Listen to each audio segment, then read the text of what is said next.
பெண்களுக்கு எதிரான குற்றங்கள் இழைப்போருக்கு விரைவாக கடும் தண்டனை கிடைக்க வேண்டும் என பிரதமர் மோடி தெரிவித்தார்.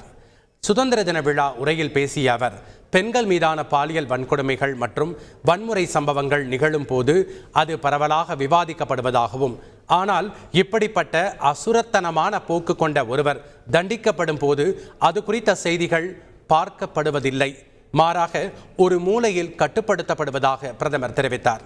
தண்டனை பெறுபவர்கள் பற்றி விரிவான விவாதம் நடத்தப்பட வேண்டியது காலத்தின் தேவையாகும் என்று தெரிவித்த பிரதமர், இதனால் இந்த பாவத்தை செய்பவர்கள் தூக்கு தண்டனை கிடைக்கும் என்பதை புரிந்து கொள்ள வேண்டும், இந்த பயத்தை தூண்டுவது மிகவும் முக்கியம் என தெரிவித்தார். பெண்களுக்கு எதிரான வன்கொடுமைகளுக்கு முடிவு கட்டுவதோடு பெண்களின் பாதுகாப்பு உறுதி செய்யப்பட வேண்டும் என்றும் பிரதமர் மோடி கேட்டுக்கொண்டார்.